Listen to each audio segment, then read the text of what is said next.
What is up, humans of the cardboard? Welcome back to Just Nuts, guys. Today we are looking at something really interesting. We're early in the format, post Burst of Destiny, just a couple of weeks, and we are already seeing some interesting developments, especially with the artifact package. That's what we're focusing on today because there's just some interesting developments on how it's being played, and I think it will result in some things getting hit potentially on the ban list, maybe in January or maybe the one after. I think it's more likely the one after, but I guess it depends on how much play it really sees coming up here. But anyway, let's run through the artifact stuff real quick. Of course, we have Scythe. We know how busted this card is. All the artifacts work in the same way, at least the main deck ones, where they can set themselves into your spell and trap zones. If they are destroyed on the opponent's turn and sent to the graveyard, they will revive themselves on the opponent's turn, and then they have an effect where if they are summoned on the opponent's turn, they will do something. Scythe says your opponent can't summon from the extra deck for the rest of the turn. That effect is broken. That is one of the strongest, it's one of the strongest, floodgate effects we've ever seen. Of course, I mean, you think about Dimension Barrier is already, seeing play in this format, and this just says nothing for the extra, whereas Barrier's just synchros and potentially decks can pivot in other lanes, so it's crazy. Of course, you have Lancia. This isn't really part of this package that we're going to be focusing on today, but it's important to remember how good artifact cards are. They have so many good cards. This card's just generically a hand trap that's good format to format. I think it's decent right now. Don't think it's great. I think it's in that middle range, but it has some good matchups.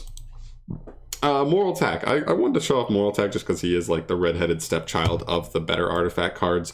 Nobody ever plays this card except for me in Lair of Darkness, and other than that, I've never seen anybody trying to play Moral Attack, but shout out to my boy Moral Tark. Non-targeting pop. Let's go. Artifact Ignition is a really interesting card.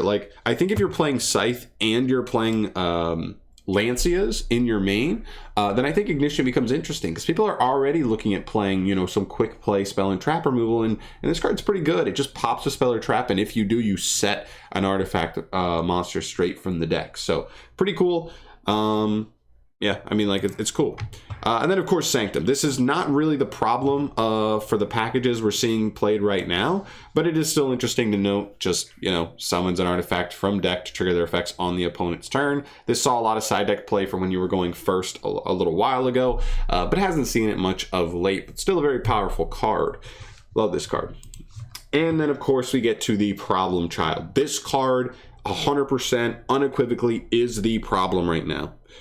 The reason this card is a problem is because of this text right here. Two monsters with different names. This card is as generic as Link monsters come, and its effect is crazy. When any effect of another card on field is activated, quick effect, you can set one artifact monster from your hand or deck to your spell and trap zone, but destroy it during your opponent's next end phase. We don't really care about that because we're going to try and pop it ourselves earlier in your opponent's turn.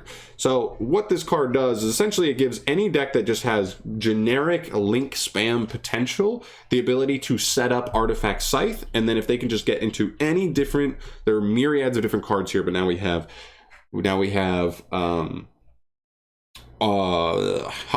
Hulky Fibrax, which can tag out into a card that pops your Scythe on your opponent's turn. We have access to Verte Anaconda, another easy to link into monster that will just summon Phoenix Enforcer, and Phoenix Enforcer can pop your set Scythe on the opponent's turn, as well as other things, potentially Tornado Dragon. I've seen Tornado Dragon be popular in Pendulums with the Scythe package, and it's just crazy. I think the one thing that's fine is when these cards aren't as easily accessible, you have to just hard draw. You have to hard draw your Sanctum to get to Scythe your opponent. You have to hard draw Lancia to be able to lock your opponent that way. I know these ones aren't as important, but in that way, I don't think it's broken.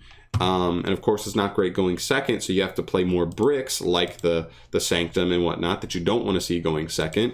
But this card's just in the extra deck. You're not going to hard open it and brick on it. It's just the Scythe in the main that you have to worry about, and that's easily splashable just to have the ceiling that this floodgate engine gives you. It is insane, and I don't really know what to say, what else to say about it other than this stuff needs to be banned. It will be banned at one point. I felt like when this card got released, I read it and I was like, this card's insane. If you just play a deck that completes like 3 things, but like they're not even that crazy. One, you have a decent link spammy deck. And it's not just link spammy, but it's link spammy that also doesn't like lock you out of doing any of the artifact stuff. That's the first thing. And then the only other thing you need to do is to be able to set up a way to pop your own spell and traps on the opponent's turn.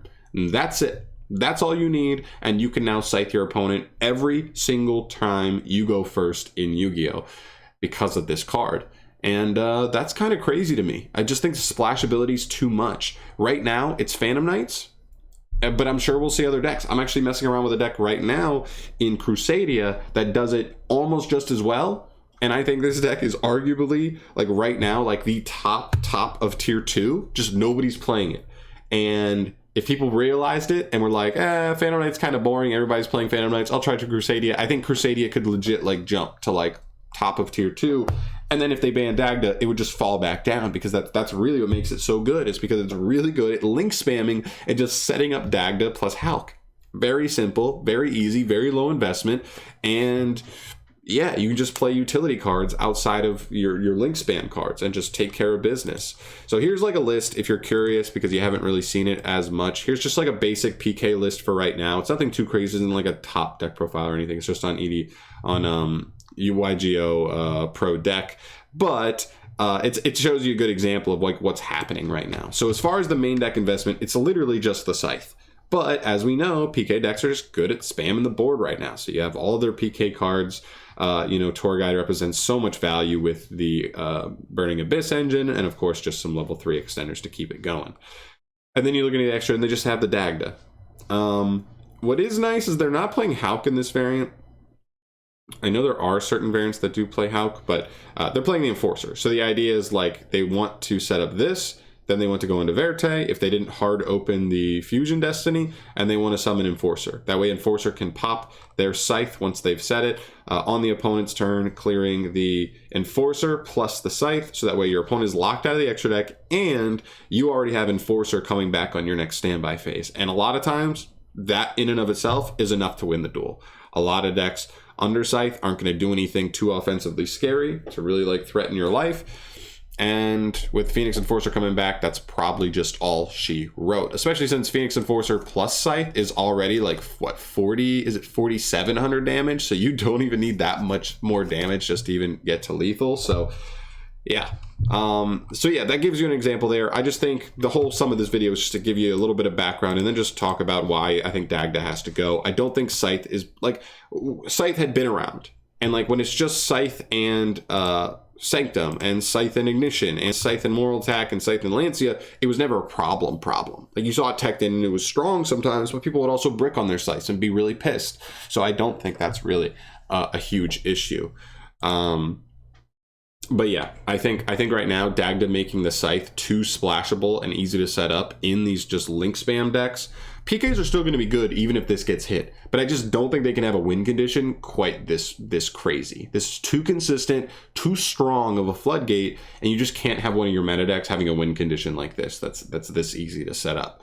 So that's where I'm ending it off here, guys. Let me know your thoughts down below. Do you think Dagda is going to get banned or should be banned?